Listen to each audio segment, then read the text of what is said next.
I don't know if anyone knows who I am, but I'm Alexis's mom. It's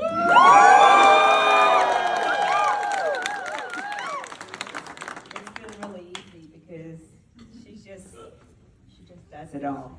Anyway, I wanted to thank all the people that have come from so far away to share this time with Alexis and Kevin and wish them well on their marriage.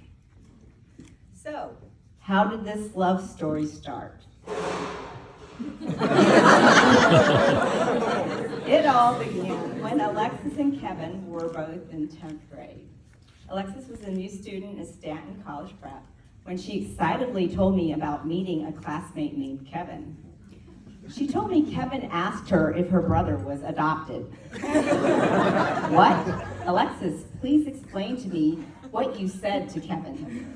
She had told Kevin that Brian was Chinese, when she should have said she was Chinese. Alexis is often mistaken for Hispanic. I guess Kevin might have thought that she was Hispanic, and so asked if Brian was adopted. I thought this story was hilarious.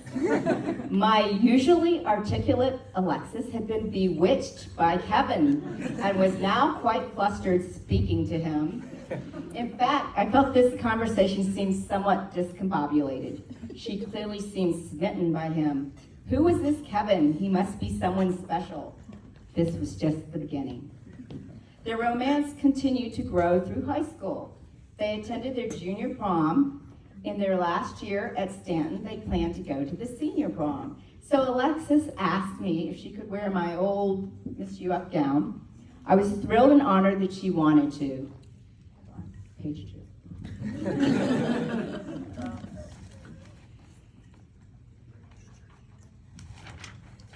All right. Okay. The gown was lavender and had a sequin bodice and a chiffon skirt. We updated the dress by attaching a dainty lavender velvet sash between the bodice and skirt, which could be tied into a small bow in the back. She looked radiant. As expected, I posted a photo dump of their prom pictures on Facebook. My friend Teresa, who used to live in Jacksonville and now lives in Washington, posted a picture on Facebook of her daughter, Jessica's 5th birthday party.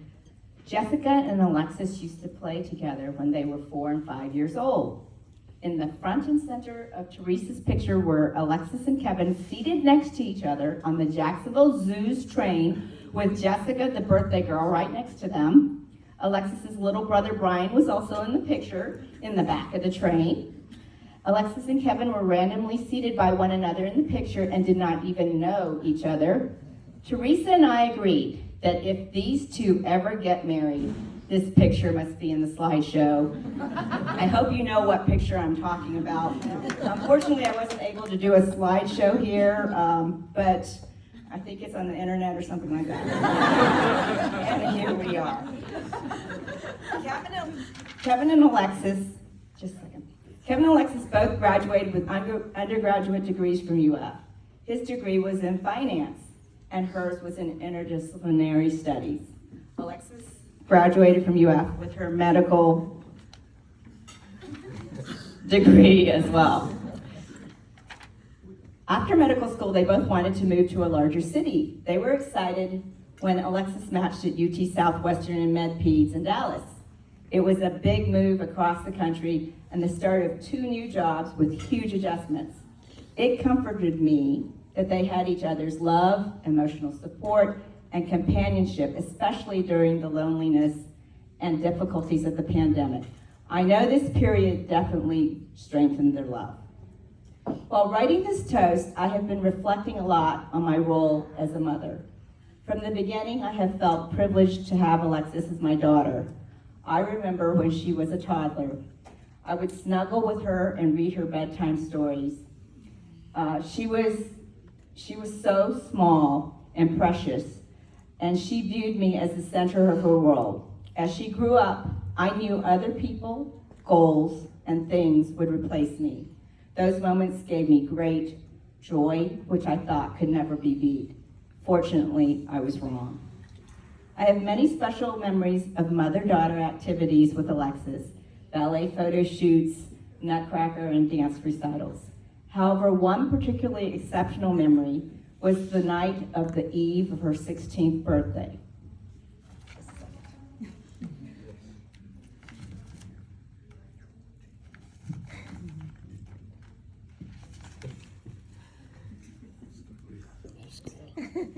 She had glasses. She asked me to accompany her to the Deer Creek Golf Course. We were wandering around the golf course while all the neighbors seemed to be asleep. We were dancing and talking about life. She was doing cartwheels. It was a perfect night. She told me that she didn't want to grow up or get any older. That night was precious to me. I wanted her to stay that age forever and always be my little girl. But I was to discover there would be many more great times and adventure ahead. Soon I got to observe her time at Stanton, handling a heavy academic load, enjoying dancing K-pop, and leading the Chinese dance at Multi, and swimming for Stanton. Next, I had a front row seat to her time at UF. This involved again carrying a rigorous academic load and spending summers doing research at the Pasteur Institute in Lille, France, and teaching Italian children English.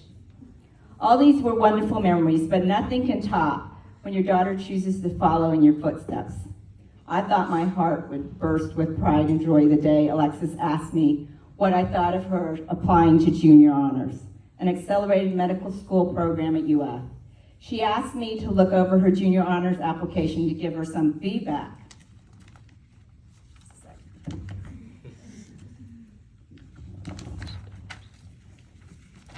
When I read it, I knew she would very likely get in, and she got in.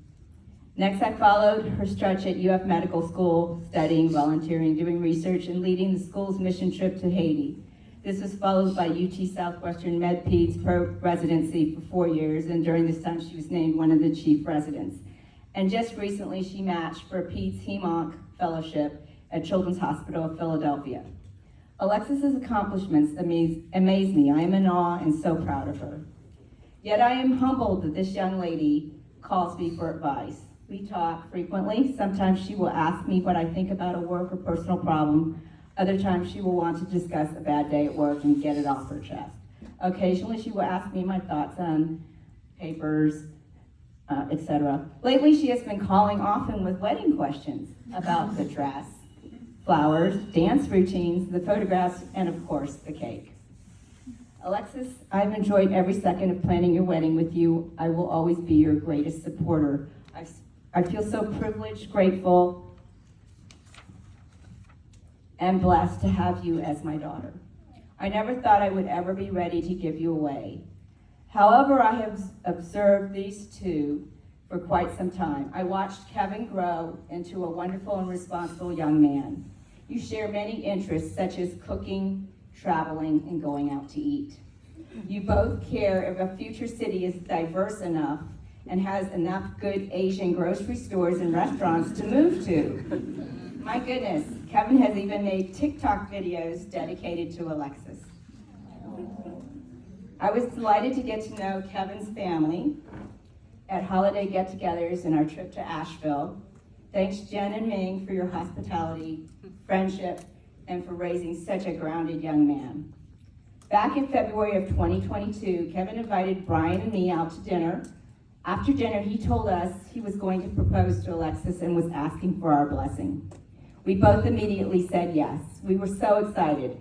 Then he videoed our response. We happily laughed throughout the video as we gave our blessing. It was a joyful bonding moment, and I was grateful for this respectful gesture by Kevin. Kevin had already made a similar gesture to Joe.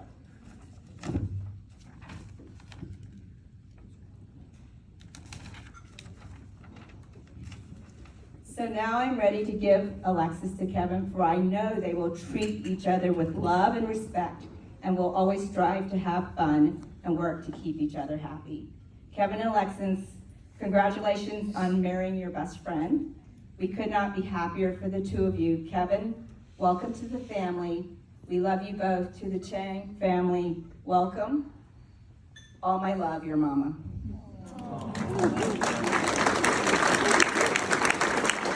So everyone, let's raise a toast to the newlyweds, Alexis and Kevin, We all wish you a lifetime of happiness and health. Love and cheers to you both.